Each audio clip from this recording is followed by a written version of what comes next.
Hi, it's Comic Artist Pro Secrets, and I'm Ethan Van Sciver, comic book artist and Star Wars fan. And good news, Star Wars isn't dead, not completely.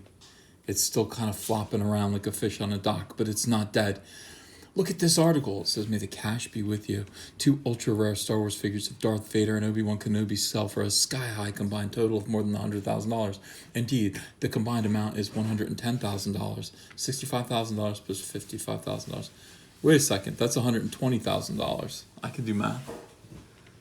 Yeah, that's $120,000. Why would they just say $100,000? More than $100,000 is like $103.50. $120,000 is a completely different sum. It's way more impressive. I'm already skeptical about this article, but we proceed. All right, so why? Why would somebody take $120,000 and spend it on two action figures that used to retail for $1.75? Because they were DT lightsaber action figures. What's a DT? Double telescoping. DT does not stand for detox anymore. It stands for double telescoping. And it's very expensive. Now, when the first batch of Star Wars figures came out in 1978, Luke Skywalker, Obi-Wan Kenobi, and Darth Vader contained lightsabers that were actually made of two pieces. You would push the switch that's kind of protruded from the back of their right arm, push it forward, and then grab the little candlestick wick that hung out at the end, pull it, and it would extend another maybe centimeter or so. And basically, boom, you had a two-piece telescoping lightsaber. Now, this was incredibly expensive. Well, it wasn't incredibly expensive. How could it have been? But it was a higher manufacturing cost than it would be if they just did a single-piece lightsaber that required no assembly. They saw the one-piece design kind of yielded a shorter lightsaber, decided to leave the little candle wick at the end to give the illusion of a longer lightsaber, but kids like me used to just chew that wick off and wonder why it was there, because it looked really stupid. And that is the thing. So if you had one of these double telescoping lightsabers, I mean, it's almost as good as Boba Fett's spring-launched missile backpack, which took 3 kids out when it first premiered and killed them. Killed 3 children, so they had to recall that toy. That might not be true. But if you have these, you could sell them. I mean, just 2 of them, Darth Vader and Obi-Wan Kenobi, $120,000. Look at this. Look at this face. How could that be Obi-Wan Kenobi?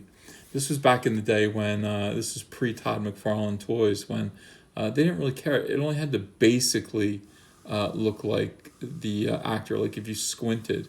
I mean, that is a chunky, scary mountain man. That is not our slender, emaciated old wizard, is it? Is it? No.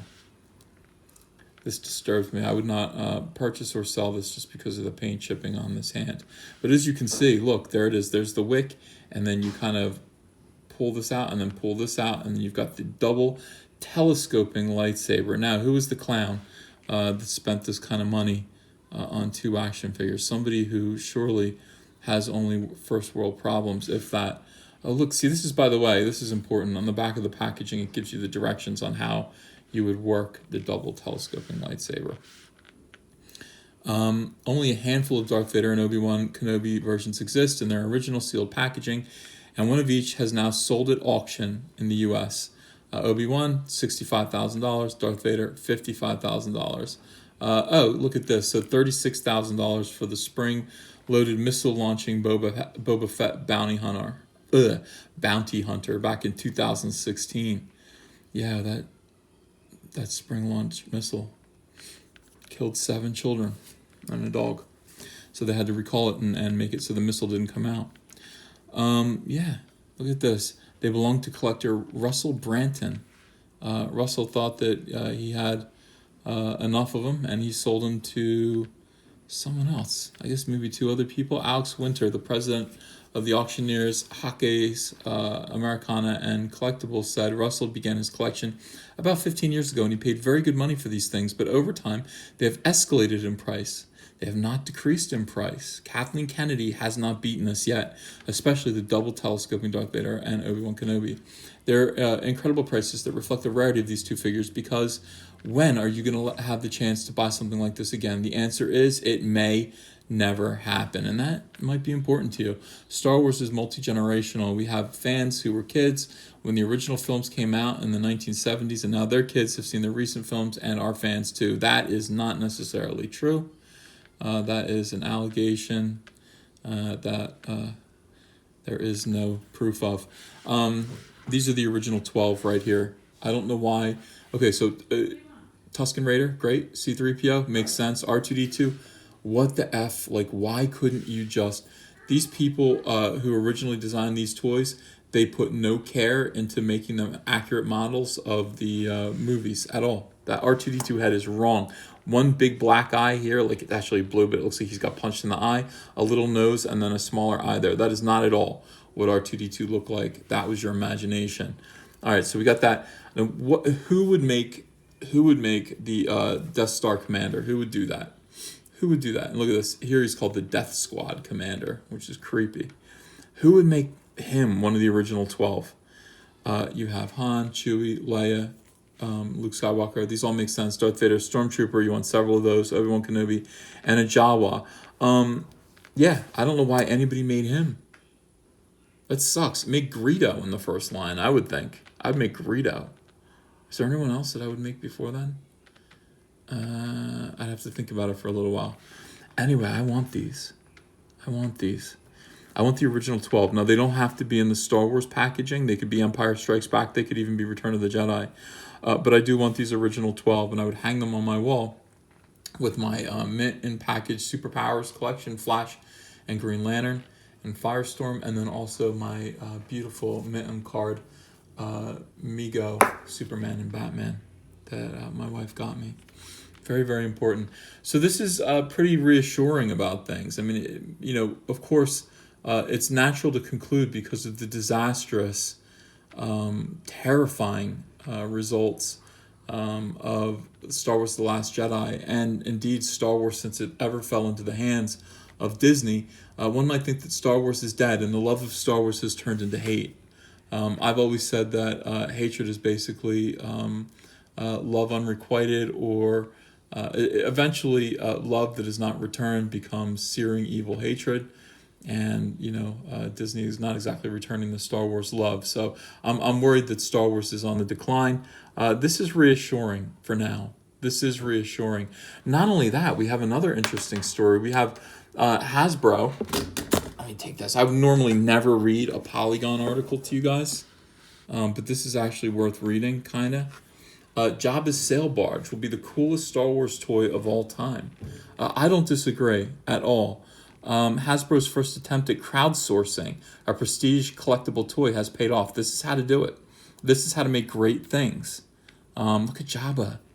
He looks good. He looks good. I wonder how big he is. Is he as big as the original toy from the 80s? I had that. Oh, it's nice. Way back in February, toy maker Hasbro surprised many when it announced a bold new crowdsourcing campaign. It's called HasLab, and its goal is to help bring dream products, quote unquote, to market for collectors. HasLab's first project succeeded earlier this week, pre-selling 8,810 units of Jabba the Hutt sail barge from Star Wars Return of the Jedi. Yeah, these cost $500 a piece. I would like one. I would like one. Honey, can I spend $500 on a Jabba the Hutt sail barge at Hasbro? Okay, I'm not going to get one, but that's my personal choice. It's a remarkable moment when one of the world's largest manufacturers of toys stealing a page from Kickstarter's crowdfunding book to bring a prestige piece to life. We could not have done this without you. That is correct. No, that's literally correct, Hasbro. It's not even worth saying. Now it is our turn to get to work making this dream product a reality. This is absolutely incredible. Let's take a look at these pictures here. We got Jabba looking pretty sexy there. Yeah. Oh, that's nice. We got Klaatu manning a gun. Gorgeous. I hope these figures come with. I don't think they do, though. Look at the armor room. Look at the weapon. Oh, my gosh. Oh, my gosh. Like this toy is, whoa, what character is that? Yeah, look at that. That's, wow, you could actually fit an actual size Rose Tico in that box. Not, yeah, very nice. I don't know where anybody would keep this. I guess you keep this out in your yard. Gamorrean guard standing there. This is just to show scale. I mean, look how big this thing is. And it's nice. I hope it looks all rusty like that as well. Very, very cool. I assume that side panel comes off. Oh, so you get Yak Face. He comes in a kind of reproduction, Star Wars Power of the Force packaging. This is just absolutely wonderful. I love this, love this, love this. Honey, come look at this Jabba the Hutt. It's so nice. Oh. I can't talk you into it. All right. This is so beautiful, though. So here's the thing about it. Jabba's sail barge will be 49.35 inches long and stand more than 17 inches high. It will include exterior weapons, cloth sails, nice, louvered windows, and a scale Jabba figure. Another character, Yak Face, was added to the kit. Okay, extra incentive.